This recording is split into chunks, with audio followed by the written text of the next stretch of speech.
Welcome everyone to our meeting of the Brentwood Rotary Club. I am honored to be asked to serve as your past president for this meeting today. My name is Sarah Johnson, and I welcome you all to our club. And with that, I am going to turn over the podium for our invocation to Burt Bradford.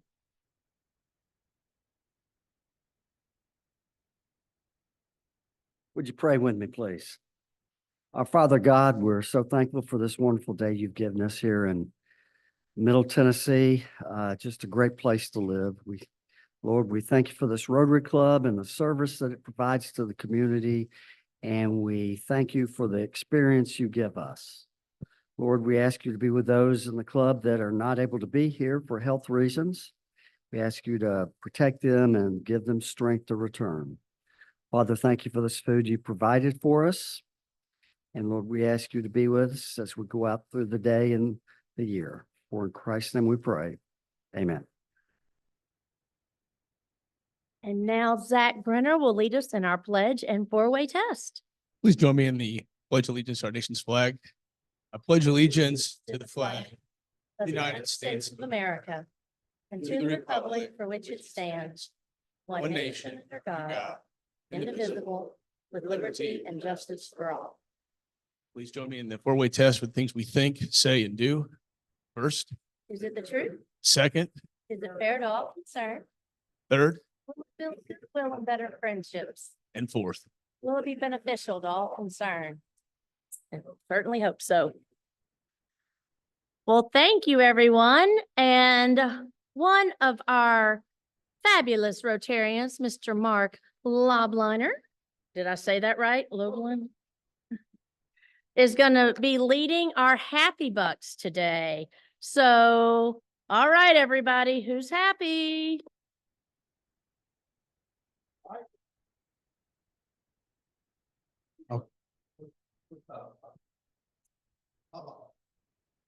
All right, we got one over here. Yeah, let's go with that. If you don't give money, I'm gonna hurt you. Does that work? Anybody else? Over there, it's like $1, guys. Come on. Just $1. Kip's got one. Yes. I just don't want to get hurt. I just don't want to get hurt. Really? Like there's no announcements? Like nobody's doing anything special this weekend? Anything? This goes to a good cause. I'm pocketing this. Here we go.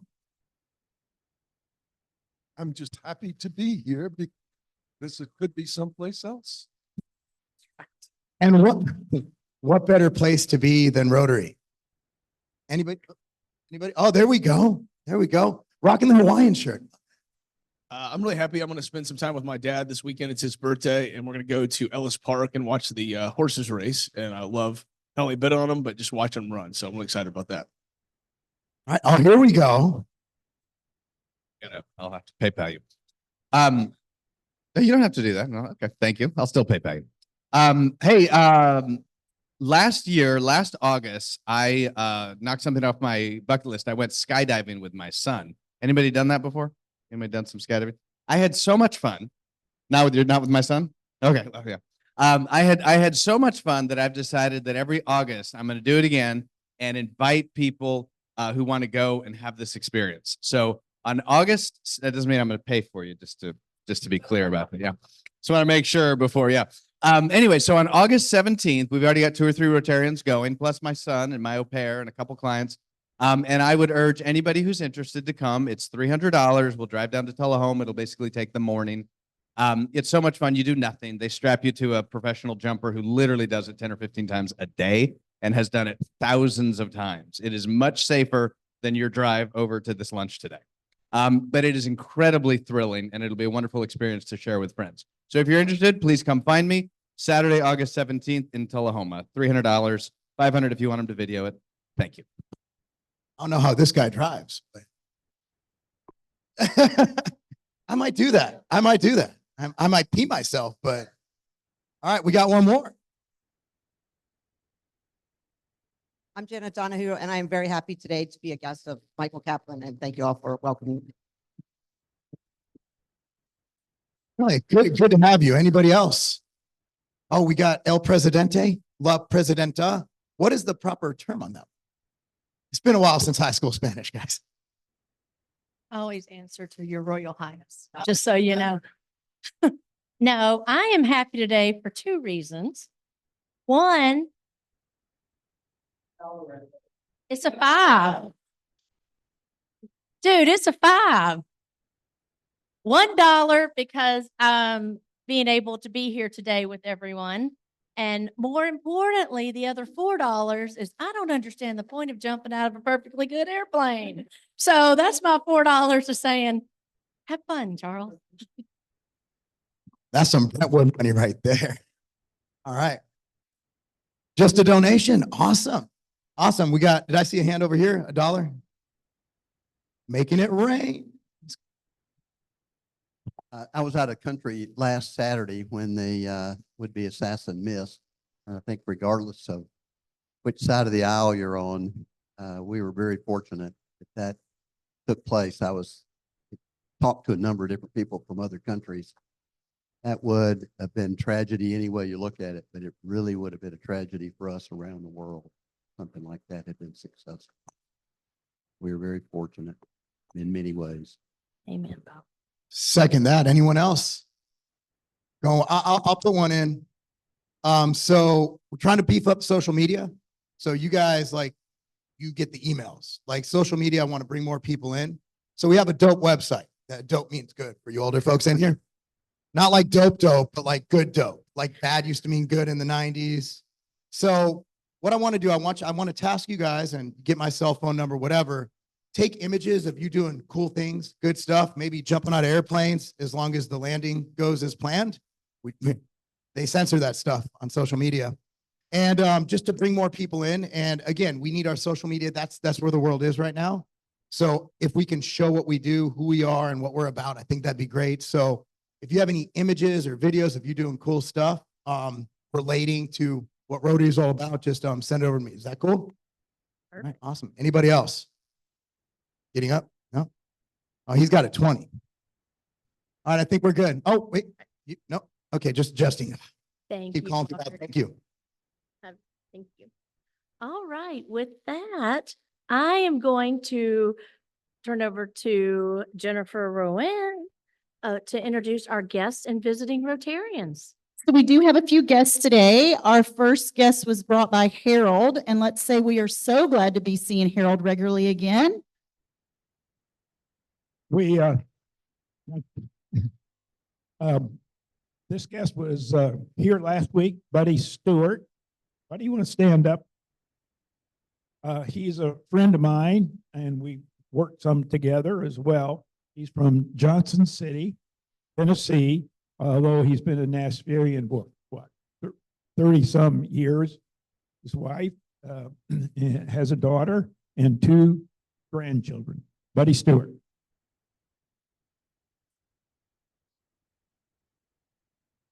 Our second guest today is hosted by Laura.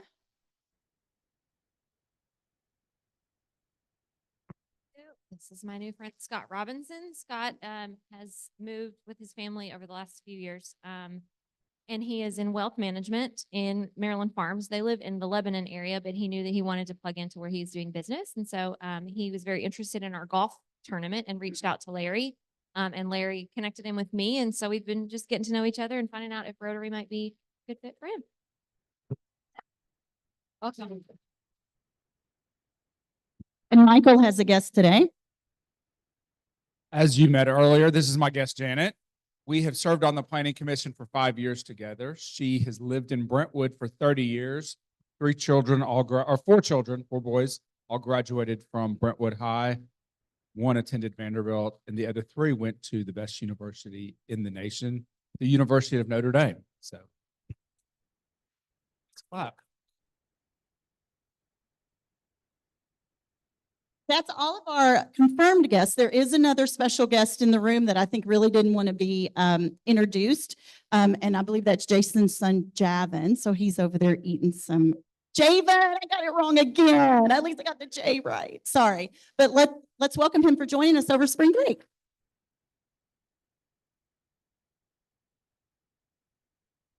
Thank you so much, Jennifer. I have the distinct honor today of bringing up Miss Laura Troop. We are going to be inducting a new member today. Miss Laura? All right, come on up. I have the honor of introducing Doug Wright.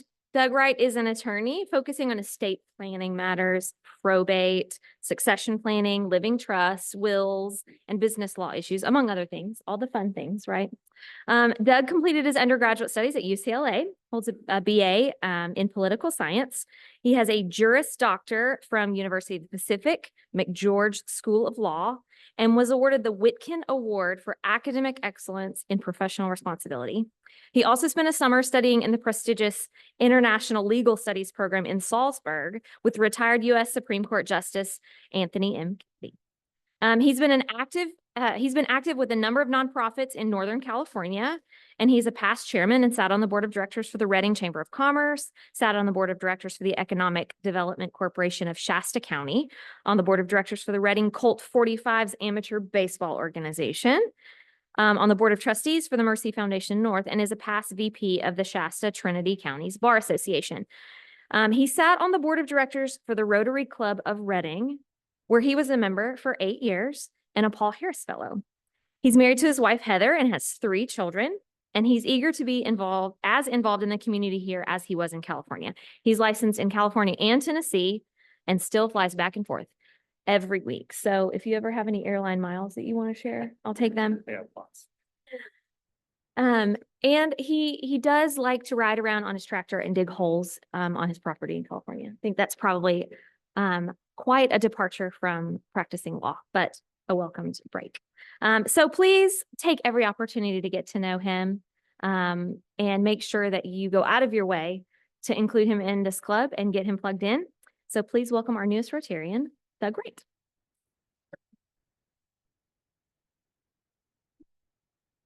Thank you for the introduction, Laura. Much shorter than him. Well, normally, locally, when I introduce myself, I'm a white-collar janitor and I live somewhere on the western side of the Mississippi, because usually it's 2 strikes against you when you're a lawyer and you're from California. But for the 3rd strike, which I think redeems the other 2, is I am a past Rotarian and now a part of your club. And Rotary has been a significant part of my life, personally and professionally. I love the mission. I love everything that the Rotary organization does. And I really look forward to working with this club because my kids go to Brentwood Middle, Brentwood High. My boys are in Troop 93. So there's a lot of things that this club does that are already impacting my life locally. So I appreciate the induction. I look forward to working with you guys and contributing to our community. Thank you.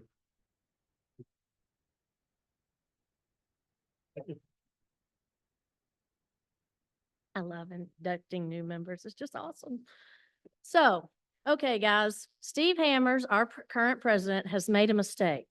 I'm just letting you all know.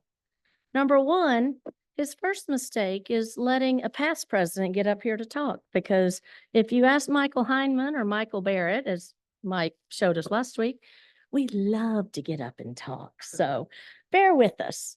And to echo past President Barrett, make sure everybody's got their ask straight. Did I say that right, Mike? All right. And on that note, I'm bringing up the fabulous, the wonderful, the one we could not do it without, Larry Kane.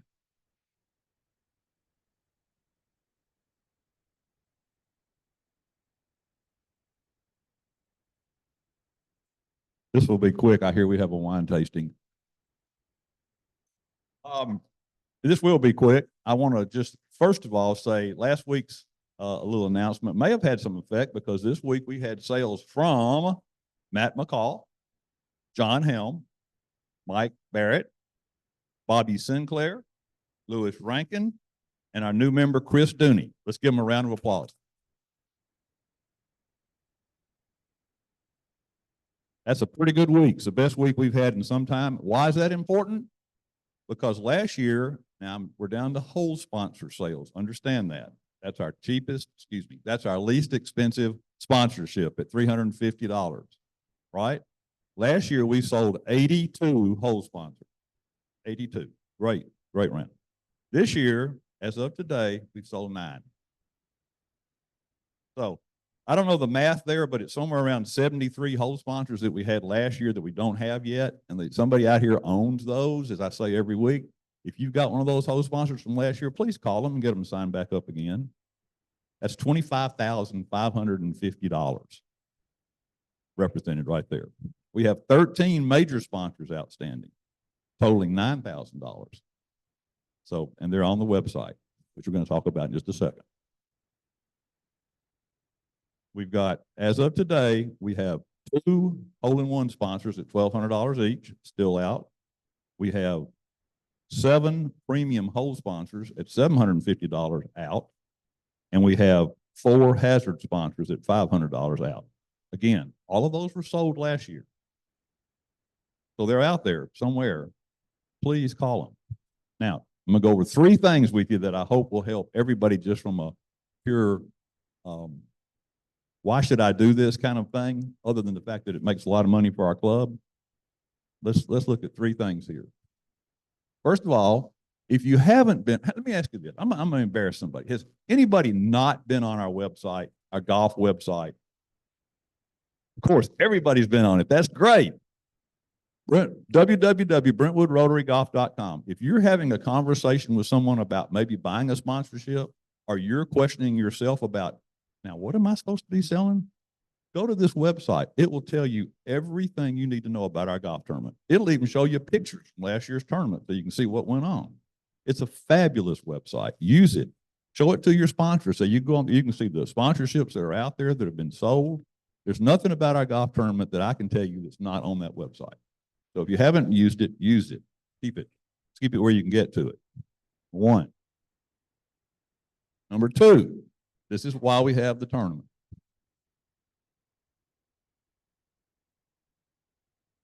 In 2017, our first tournament, we made $33,231 that we gave to our foundation. $33,231, the second line. Last year, 2023, our 7th tournament, we made $111,831. Notice the year before we did make $120 in 2022, but we had a $25,000 one-time donation that year we did not get last year. So we're over $111,000 last year, and our goal is to beat that this year. I don't set a number. It's impossible to set a number. So we're going to beat 111,000. That's what we got to do. And year to date, we see this number. We've given $571,000 to our foundation in 7 years. Remember that. When we give out all these awards that y'all have seen and grants and the scholarships and all that, the vast majority of that comes from our golf tournament. Just remember that. That makes you proud to be a Rotarian. My Rotarian, we gave out 32 scholarships last week. Really? Yeah. Where'd that money come from? Our golf tournament. Just remember that. One last thing. How do you get a sponsorship? Jared, where are you? Is he here? He was here earlier. Anyway, the answer is you just ask. You just ask. I asked Jared to come up here about 5 years ago because he has been our leading salesman at just about every year. And I said, Jared, tell people what you do. And he stood right at that podium and said, just ask. I ask my friends. If I go into somebody's business, I ask. All they can tell me is no. He sold 24 sponsorships last year at just asking. So it's not that difficult. All they're going to say is, no, I can't do it this year. Okay, move on. So that's it, guys. Let's get on it. We got a long way to go. We've got run out of town. September the 9th is our tournament. Thank you.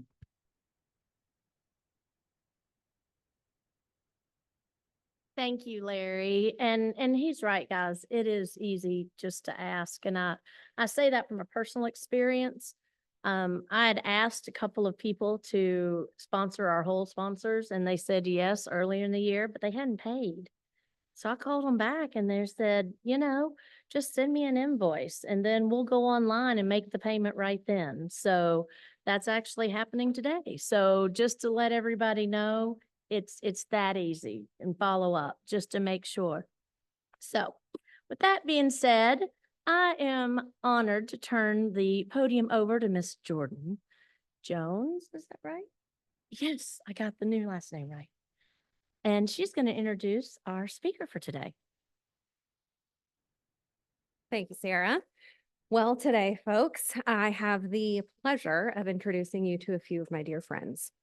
Brentwood residents, Grant and Judy Opperman, are either living out the business adventure of a lifetime or they're complete idiots, depending on how you tell the story. Maybe both. In 2019, the couple bought a small vineyard in Mendoza, Argentina co-op project after being invited by friends to attend the annual wine blend there. They had fallen in love with Malbec and Argentine culture in the early 2000s on a trip to Buenos Aires. On their return, they realized that there was a lot more going on in the highest altitude regions of the Echo Valley, not just big red wines, but an amazing new generation of whites. It's an exciting time of innovation with some of the world's best winemakers, and Grant and Judy wanted in. Amid the romance of their venture, Grant and Judy soon discovered the ridiculous complexity of the wine business. Grant had experience launching and sold his own businesses and had spent 10 years as president and chief strategy officer of a fast-growing global manufacturing supply chain company. Yet, neither of the two were ready for an industry with 53 regulatory bodies covering the 50 United States. As they worked to learn the wine business and prepare for thousands of bottles that would soon be arriving, the most common advice Grant and Judy received was, forget it and just enjoy sharing your wines. Fast forward 5 years, and Grant and Judy's Andeville Wines has seen growing success. Together, Grant and Judy have obtained importer and wholesaler license and secured distribution agreements. In the local market, they have placed their wines in local stores, including The Bottle Shop, St. Goose, Pool Springs Wine and Spirits, Maryland Farms Wine and Spirits, Wine Chap, as well as restaurants like downtown's Nashville's Etch. In this talk, Grant will share the journey of bringing Argentina wines to the Tennessee marketplace. Judy will join him for some questions afterwards. And it's the story of some of the most fun that they've had together, combined with enough heartache to make listeners want to reach for a glass of wine. And they suggest coming to this table afterwards to test it out. Without further ado, Grant Opperman.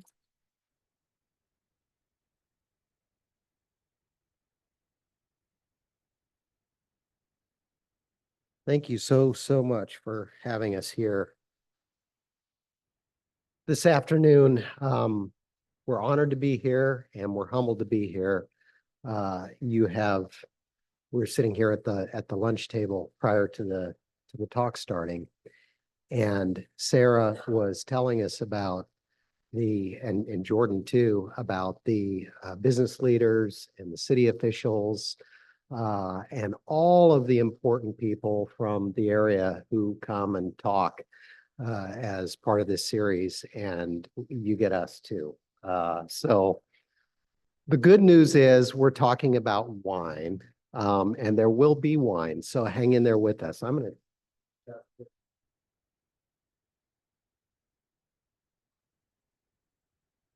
So, as Jordan said, you can either, I'm sorry I did that.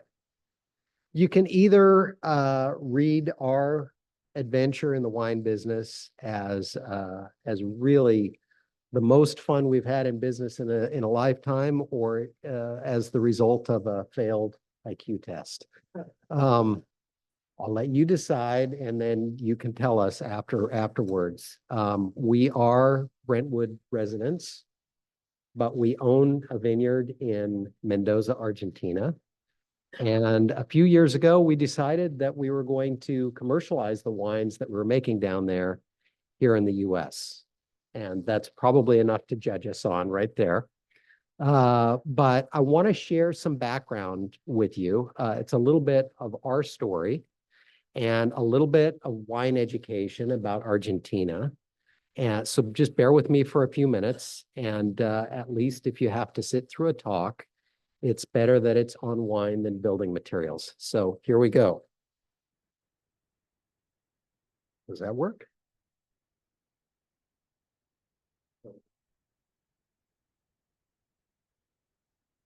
Oh, now we're going to go like 9 slides, I bet. So I have this organized in chapters. The first one is the first sip, how we got here. I want to show a picture. And I sort of think I do this. Just my wife Judy is at the table over here, and she hates it when I show old pictures. So I always do. This is us in 2005 in Argentina, and I was down there on a business trip. I should tell you that Judy and I are both from Northern California originally. And when we went on that trip, we thought that wine began and ended in the Napa Valley, maybe Sonoma, if you're really pushing it. But we knew nothing about South American wines. And we went to Chile and then through parts of Argentina for business. And this was right after, I don't know if you remember, but at the turn of the century, there was a massive currency devaluation in Argentina. So everything down there as a visitor was dirt cheap. We took a client of mine out to dinner in Buenos Aires to a nice steak place because that's what one does when one is in Buenos Aires. And the three of us trying to eat as much amazing food as we possibly could. I don't think we had the ability to spend $50. It was an amazing evening.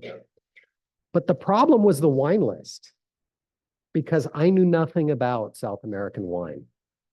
And I'm looking at all these names and varieties that I have no idea about. And in the only time in my life that I have done this, in a moment of bravado, I just used my best high school Spanish and I said, tráeme el mejor vino que traigas. Give me the best wine that you have.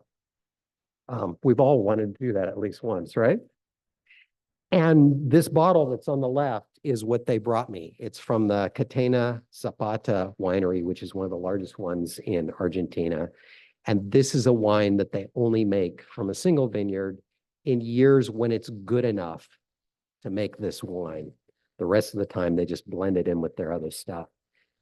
And oh my gosh, it was amazing. I immediately regretted my my chauvinism about California wines because this was a wine that I could have put up against many, if not all of them. It was a revelation. So we enjoyed it. I thought, why should I bring this back in a suitcase? That's too much trouble. I'll buy it once I get home. And then I found out you can't get it here. You can get every kind of $5, $10 Malbec that you possibly could want at Publix. But at that time, none of the fine wines were being imported to the US.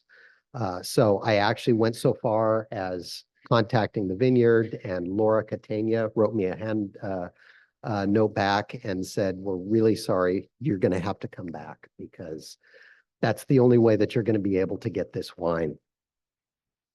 So that was the end of it. We thought, okay, nice adventure, beautiful trip. We enjoyed ourselves, move along. Turns out I had a friend, and you know that saying, the only thing better than having a boat is having a friend with a boat? We had a friend with a vineyard, and he and his wife said, oh, we have a vineyard in this large co-op project down in Mendoza. Would you like to come down and be our guests at the blend this year, where we take all of the different individual components of the wine and we make the decisions as to exactly what the blend is going to be this year? And I don't even think we discussed it. We were like, yes, we're in. We'll do that. Sorry. So we went down there, and what we quickly discovered was that Malbec, which in the intervening years had sort of gone supernova in the US and mainly cheap Malbecs, that was just the tip of the iceberg. Now there were wines in Argentina where people were making white wines, Chardonnays. They're bringing back grapes that were native to Argentina, Torrontés, in reds, Pinot Noir, all of these amazing wines. And it was, forgot to advance the slide. Always getting the wrong. There we are in 2018. So you can track Judy's hairstyles there. And our friend's wine, that's a, it's either a Torrontés or a Sauvignon Blanc. That's on the left. That's one of his wines. We participated in the harvest. We did the wine blend. We stomped grapes. It was fabulous. And I couldn't believe what a ferment of innovation and excitement and activity was going on there. A couple of months later, my friend called me up and said, "Hey, I noticed you were really interested in what was going on down there. I'm buying some more land. Would you like to go in with me on it?" And so we did. And that's why we're here talking to you today, is we bought land in 2018 and began the thought about making wine. And I have to ask you, now that you know the whole story, would you judge me quite as harshly? I mean, wouldn't you do the same? So let's talk about, when I get to the end of the slide presentation, I'll get this right, and then we'll be done. Section 2, drunk on the romance of Argentina wines. I want to take a little side step for a minute because I've become so passionate about South American wine and about the wines that are growing in Mendoza, the beautiful products that are coming out there, that if I get a chance to speak and I don't give you a little wine education, I'm going to be really mad at myself. So you have to understand why this area is so special to us, and why, if you drink wine, you should be exploring Argentina along with all of the other places in the world, instead of just getting that Friday night California Chardonnay or Cabernet that you've gotten for 20 years. Wine goes back in Argentina a long, long ways. Oops, I went too far. First vineyard was planted in Argentina in 1556. This is not a picture of that. This is a picture from the 1800s, when it really became at volume an industry in Argentina. The problem for most of the 20th century is that Argentina made wine for quantity rather than quality. So they're trying to get the biggest yield and make the most juice possible and get the most bottles of wine, mainly on the South American market. And nobody was thinking about it as being a quality wine growing region. It turns out that Mendoza is a really special place. Most of the great wine growing regions of the world are along the 33rd parallel, north or south. So if you look at New Zealand, if you look at France, if you look at all of it, if you look at California, they're all in these zones. And Mendoza, which I should have brought a map of all of Argentina. If you go straight inland, you're on the east coast of Argentina, and you drive west to the Andes Mountains. Right when you get to the mountains, due west of Buenos Aires, that's Mendoza. It's a special place, and where we are is an even more special place. I got to show you real quick. So there's Mendoza, and you actually do have a cutout here. That's Buenos Aires, and you're going west there. You've got the Andes Mountains and then Chile on the other side. And Mendoza started out when they were thinking about high production, low quality wines, started out in the easiest places to grow wine. So they call it a valley. It isn't really, it's a high desert plain, really. And if you look on here, the markers for Maipu and Lujan de Cuyo, which are there, that middle marker there. That is the wettest, lushest, loosest soil, easiest place to grow wine. So to this day, a lot of what you'll see on the market in the US is wine from that area. You'll see Maipu, Malbec.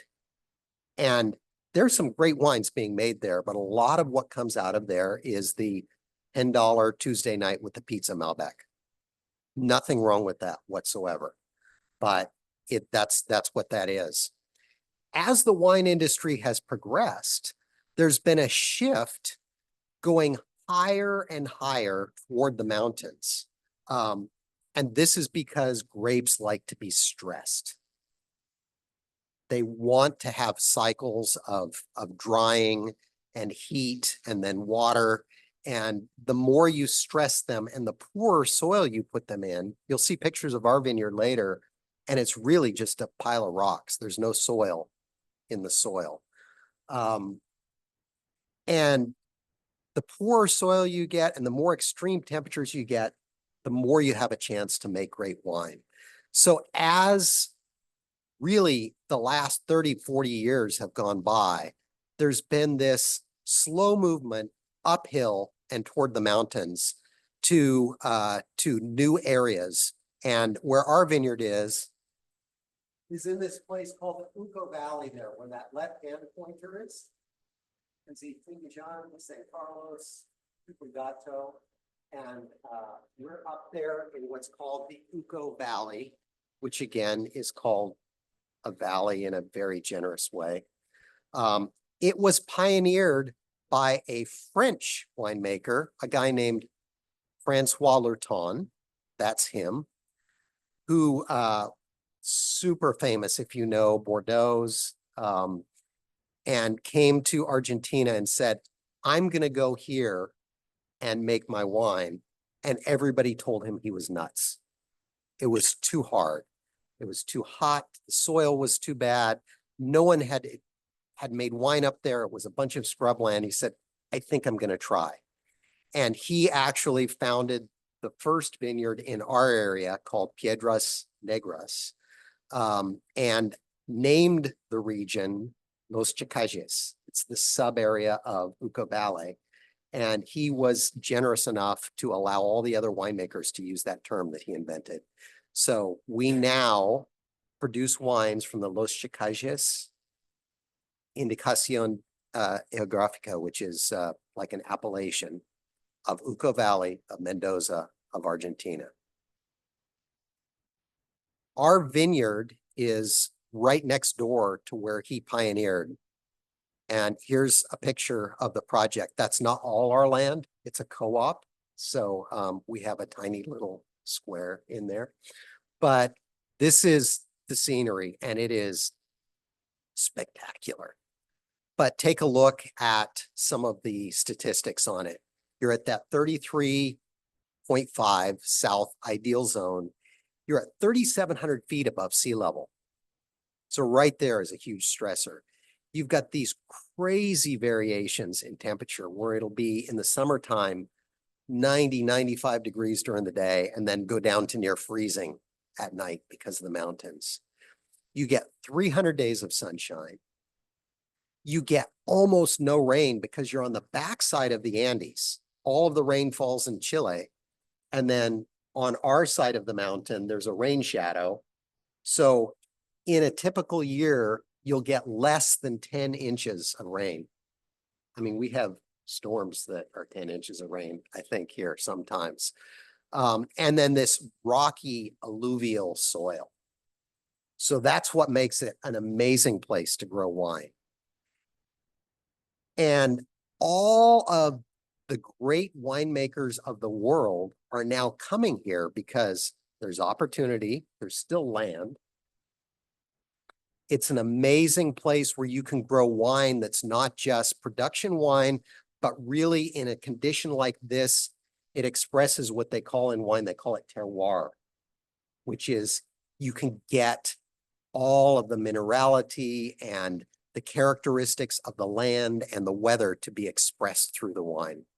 So people like Santiago Achaval, the Catania Zapatas that I talked about earlier, guy named Sebastian Zuccardi, whose winery was just named the best winery in the world.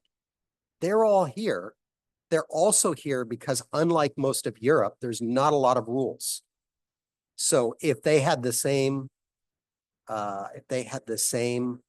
vineyard in France, they would say, oh, you must only grow this wine and you must make it in exactly this way. In Argentina, people don't care too much.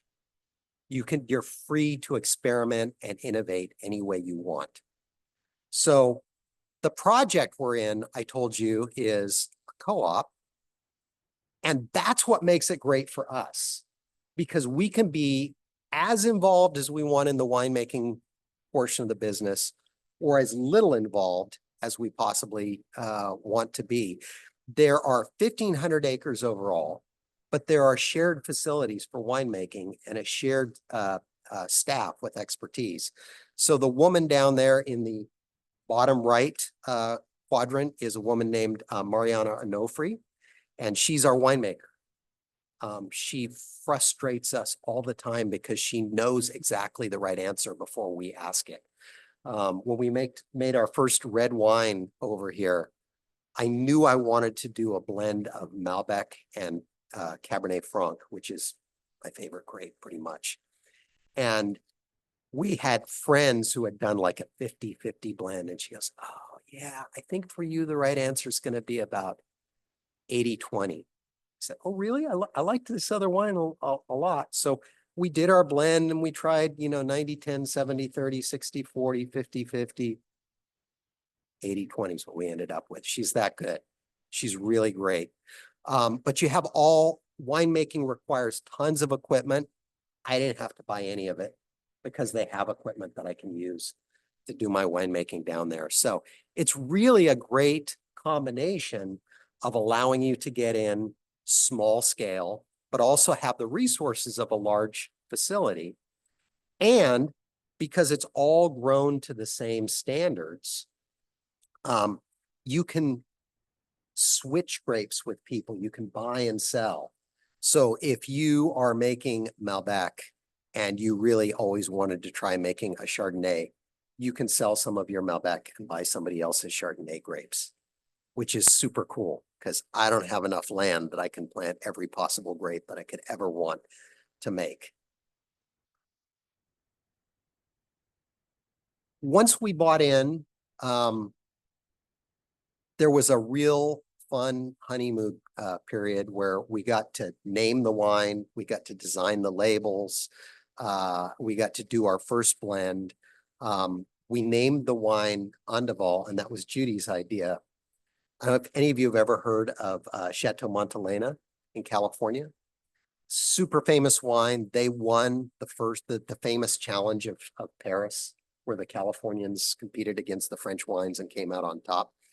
And the story they had was when they needed to name their wine, they were thinking, well, we're next to a mountain and we're in St. Helena. Let's call it Montelena. And the father said, you need to be classier, put Chateau in front of it. So Chateau Montelena, we thought if they could do it, we could do it. So Andaval is a high valley in the Andes. And it's worked out great because it's a trademark that I can own. There's almost 100,000 wine brands in the world. So if you call it like Red Frog wine, somebody has it and they'll sue you. Andaval, I can own forever. The picture on the right of this frame is sort of the transition from honeymoon period to reality, because our first vintage of our first wine that you see there on the left was a white blend, and it was the 2020 growing year. So maybe 2020 put some ideas in your head about what happened. In South America, everything's backwards from here. So they harvest in the spring, March, April. And they didn't think they were going to be able to harvest our grapes. Like we put all of this energy, time, money, love into the project. And for a few weeks, they said we might have to just plow it under because we don't know. At that time, nobody did know. They said it might not be safe for the people to go out there in the fields and harvest the grapes. Finally, they got a special dispensation to do that. But now how do I go do my blend? I can't go to Argentina. So the picture on the right, the first wine that we ever made, we did the blend over Zoom with Mariana. You can see her there on my iPad in the background. They shipped us all of the components and we had a graduated beaker there. And she's saying, okay, now let's all pour this together and then we'll swirl it and we'll taste it. And that's what we did. We have that wine. Actually, there's not much of it left, but we brought some today. It came out amazing. And it's all the more amazing when you think about that it almost didn't happen. But as I said, it really was a transition from us, from the romance of wine to really being in the wine business, which is a serious thing. So this section I call the hangover. If you have never been in the wine business or in an alcohol beverage business, I don't care what else you've done, this is harder. In the spring of summer of 2021, we all of a sudden began to realize, uh-oh, we've got wine coming in big pallets. That pallet there is 840 bottles. And we better figure out what to do with this. So let's commercialize it. Fantastic idea. My background, as Jordan told you, I helped to grow a supply chain company that when I joined the company had 2 locations in the US, and we ended up growing it to 20 operations all over the world. So Thailand, Malaysia, Mexico, China, all of these different places. And we didn't know what we were doing. We had to figure out, how do I do business in Thailand? What's the best way to set up an entity? How do I operate? All of those sorts of things. And I learned that there's nothing you can't figure out by just being a dummy, going there, being in the field, asking questions, and finding good friends. You have to find some bad friends first, but eventually you find the people you know and can trust and can partner with. And so I started asking questions, and everybody we talked to said, don't even try. We've all tried it. It's too hard. There's too many regulatory agencies. You'll never figure it out. Just enjoy your wine. So because I had the other experience, the previous experience, I thought that I could do better. And what I quickly learned, yep. We're running a little over and I know I want to continue. Yep. So just for everybody, if you want to stay, feel free to stay. Need to get to next, I just wanted to be respectful of everybody's time. But there will be one. So up to Prohibition, wine was easy, and but it also was problematic. This is a picture here. You ever heard the term a tied house? Right? This is a picture of a tied house pre-Prohibition. And you'll notice it has Miller on the side of it, and it has like a little Miller logo and stone at the top of the building. So the brewers or the vintners or the alcohol company, they all owned these bars or they were tied to them. And then people, if they wanted to drink, that was what was available at that particular establishment. And it was a problem because what it amounted to was it encouraged people too much. So after Prohibition, they set up this marvelous 3-tier system where there are the customers at the top. You've got retailers, wholesalers, and producers. And you have to pick one place to be in business, and you can't do any of the other activities. So if you're a retailer, all you can do is sell to the public. If you're a wholesaler, All you can do is buy from producers and sell to retailers. We fell into the producer category, but not the regular producer category because we're an import. So we don't quite get all of their own privileges, which made it harder and more interesting. But we set out and eventually we figured it out. So today I have federal licenses as an importer and as a wholesaler. I have a state license here in Tennessee as a reseller. And we achieved the really hard thing of getting a distribution contract. Most of the distributors fall into one of two categories. Either they're big and they've got lots of capabilities, but they're not interested in us. Or they're teeny tiny and they'd love to help us, but they have no reach, they have no contacts, and so they're not much help to us. We found a woman owned business that specialized in small family-owned wineries. And she gave us the freedom to go out and just hit the streets, which is what we did. So our son at that time was in Belmont and working as a server at the Rutledge. And we got our wine into the Rutledge through him. We started going around to retail stores. Can I let you taste my wine? Do you work with our distributor? We did wine tastings regularly. We still do. One of the most fun parts of the job. And over time, we built up to where we had a dozen different outlets here, restaurants, retail places, and a really good network, feeling like it was going really well. In 2022, we sold out of most of our wines in their current vintage. And then our distributor went out of business. She moved to Florida.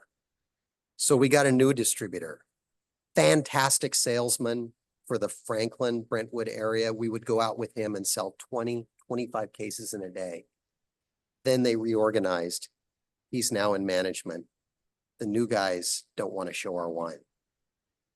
So in Tennessee, it varies by state, but in the state of Tennessee, a distributor, if they want, has perpetual rights to your contract, like forever until your great-great-grandchildren die.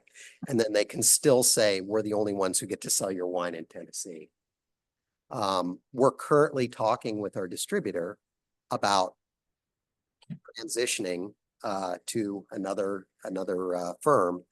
And we've got some great opportunities, but it's like everything else in the wine business. It's hard because there's so much regulation and so many circumstances where you don't have the control. Today, we sell most of our wine in Tennessee. We also have a little bit available online, and I have a virtual distributor relationship set up that gets me in that I haven't done a lot with yet.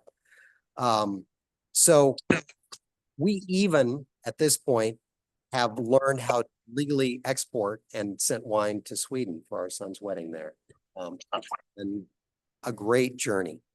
And even though sometimes it feels like we're getting crushed, it's still invigorating. Today, we have a portfolio of 5 wines. This is 4 of them.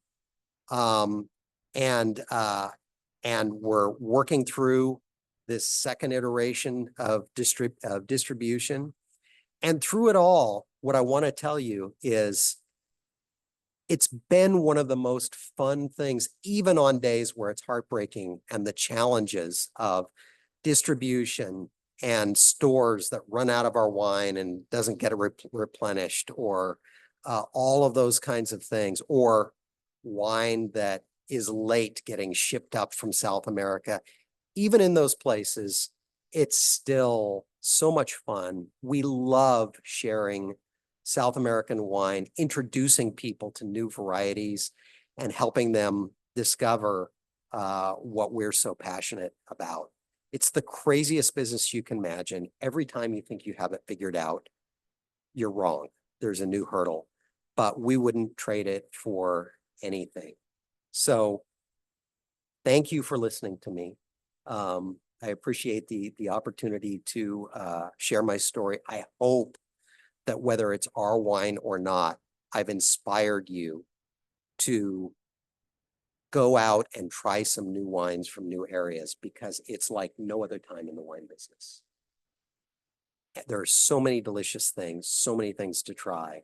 And we'll try some of our wines here. We've got 3 wines that we brought: a white, which was our original wine, a red blend, and a rosé. And we'll take any questions if you have them. Thank you very much. Thank you so much. Want to see if anybody has any questions, or would you guys prefer to ask questions when you're out tasting your wines? The second one. All right, then. Well, thank you so much to our guests, Buddy, Scott, and Janet. And thank you so much for speaking today. I'm going to have we read stories to kids in Williamson County. So I have a small gift for you. And I have you autograph the book for me. And so we will talk to the kids as we read it about your presentation today. We will not give samples because they're underage. So with that, if there's nothing else for the good of Rotary,